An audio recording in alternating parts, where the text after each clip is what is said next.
Siang, saya Akira dari Fakultas Teknologi Pertanian. Saya akan membuat video reaction untuk menjawab pertanyaan yang diberikan.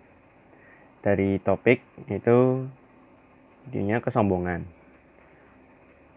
Pertanyaan pertama, menurut ideologi agama dan keyakinan Anda, bagaimana cara kita menjalani relasi dengan sesama supaya harmonis dan maju sejahtera bersama?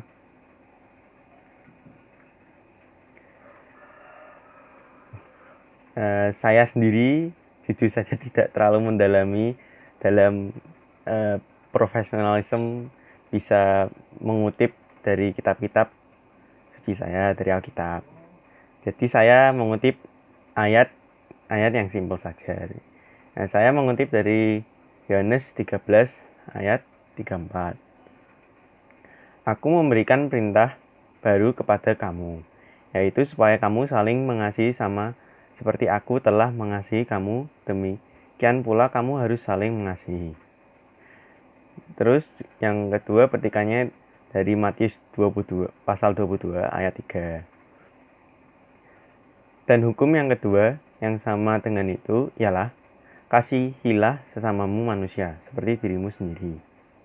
Ya, dari kedua kutipan itu kita berelasi dengan sesama itu sangatlah penting dan dibutuhkan, juga malah disarankan dan diperintahkan di ayat-ayat tadi. Kita itu sebagai sesama manusia, kita semua adalah saudara. Jadi oleh karena itu kita perlu membuang hal-hal yang buruk seperti membesar-besarkan diri sendiri tadi, berbohong, yang buruk-buruk, dan mulai membiasakan kebiasaan yang baik-baik dan menghormati. Dan caranya biar untuk menjalankan relasi yang dengan sesama yang baik supaya harmonis itu dengan menghormati dan membantu satu sama lain. Lalu pertanyaan kedua, apa itu kapitalisme, individualisme, konsumerisme, hedonisme? Apakah agama Anda setuju? Ya, zaman sekarang orang-orang memang semakin berdosa. Kita mementingkan diri kita sendiri terlebih dahulu. Itu individualisme. Dan juga kita pelit agar untuk lebih banyak memiliki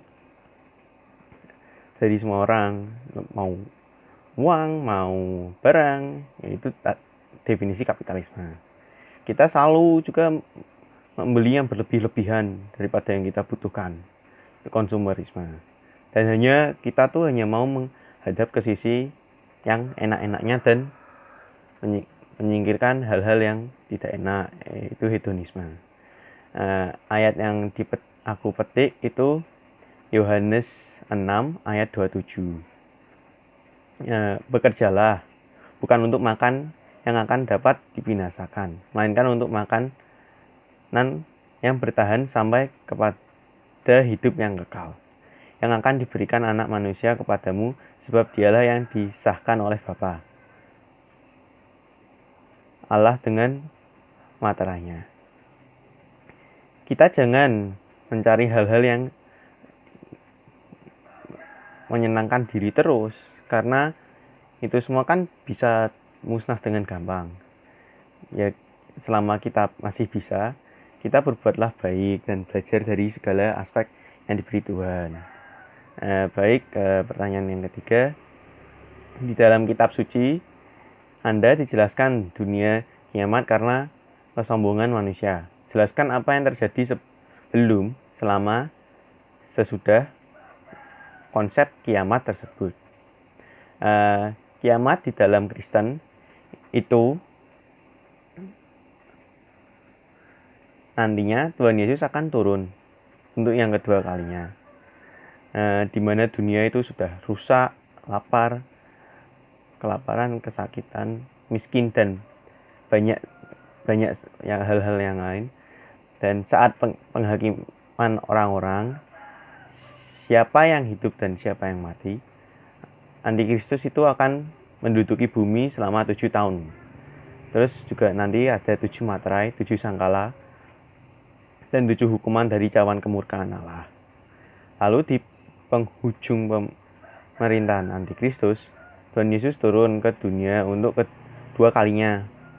Nanti semua orang akan menyaksikan, dan nanti akan terjadi perang Armageddon, di mana para antikristus dan nabi-nabi palsu akan dijatuhkan kematian. Lalu habis itu, setelah itu bumi akan damai selama 1000 tahun.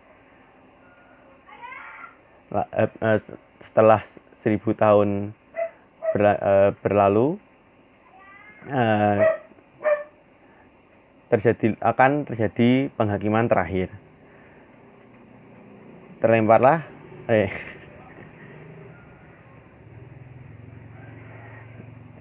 mereka yang jahat-jahat ke api neraka yang abadi, dan semua jiwa manusia yang telah terselamatkan dari awal hingga akhir, dari awal hingga akhir, mereka yang berbuat baik,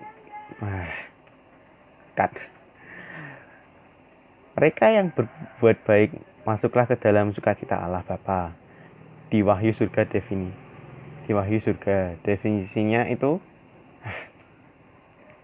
di Wahyu surga definisinya itu langit dengan bumi baru, tempat yang itu nyata, dan itu tempat kelahiran yang baru.